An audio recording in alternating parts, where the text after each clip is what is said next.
سلام. كاين واحد النوع ديال الناس الا شافوه الناس كيقولوا عليه انسان زوين، كيوقف مع الجميع، عمرو قال شي واحد لا، وديما كيهتم بالاخرين. ولكن اللي ما كيعرفوش الناس هو ان هذا الانسان مرات كيكون من الداخل كيموت بشويه، حيت قضى حياته كامله كيسول شنو غادي يعجب الناس، وما عمرو سول راسو هو انا اشنو بغيت.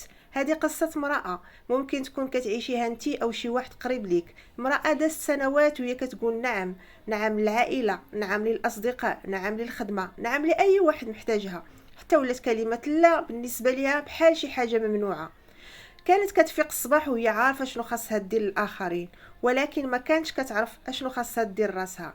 الا عيط ليها شي واحد وهي عيانه كتجاوب، الا طلب منها شي واحد خدمه وما عندهاش وقت كديرها، الا كانت باغيه ترتاح ولقات شي حد محتاجها كتنسى راسها وتمشي عنده.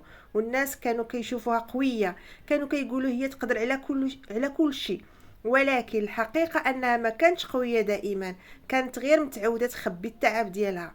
كانت كتضحك وهي عيانه، كتقول انا بخير وهي ماشي بخير، وكتسامح الناس حتى في الاوقات اللي خاصها تقول لا هادشي وجعني.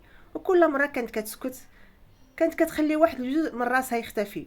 حتى جا واحد النهار عادي جدا، غير كانت جالسه بوحدها وتوصلت برساله من واحد الشخص كيطالبها بحاجه جديده.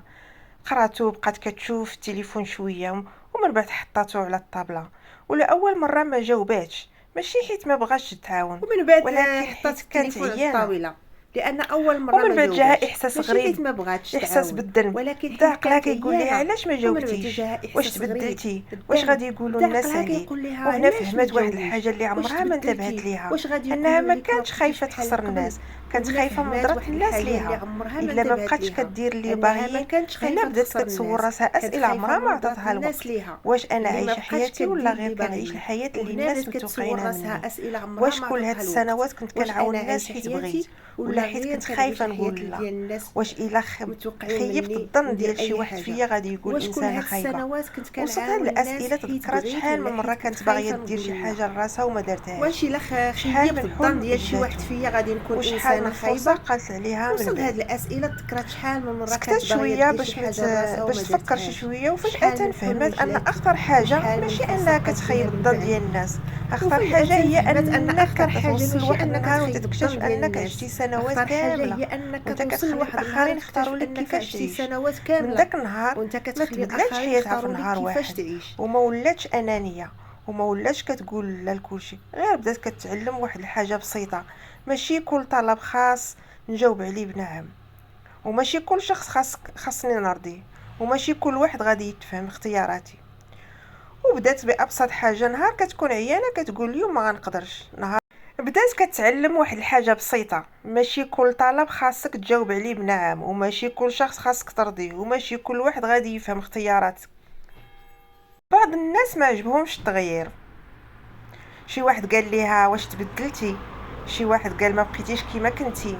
ولكن هاد المره ما حاولاتش تشرح لشي واحد، حيت كاين فرق كبير بين انك تكون انسان طيب وبين انك تكون خايف تقول لا.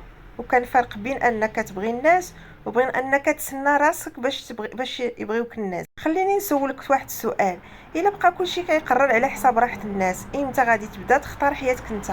لان الحقيقه اللي كتوجع هي ان الناس غادي يهضروا عليك، سواء درتي او ما درتيش. اليوم غادي يقولوا تبدلتي، وغدا غادي يقولوا علاش ما تبدلتيش. غادي يعجبهم قرارك، ما غيعجبهمش. ولكن في النهايه الشخص الوحيد اللي غادي يبقى معاك في كل مراحل حياتك هو انت. غتسول راسك: اشنو هي الحاجه اللي انا كنديرها باش نرضي شي واحد؟ يمكن الجواب ديالك يكون هو اول خطوه باش ترجع تعيش حياتك بطريقه مختلفه. وحاجة أخرى بغيتك تفتكرها: إرضاء الناس ماشي هو نفس الحب. أحيانا اختيار راسك ماشي أنانية، راه ضرورة. ودابا بغيت نعرف منك أنت أشنو أصعب حاجة عليك، تقول لا للناس ولا تحمل أنهم يتقلقوا منك؟ كتبها لينا في التعاليق، حيت ممكن جوابك يكون هو موضوع القصة الجاية. وإلا عجبك هذا النوع ديال القصص اشترك في القناة.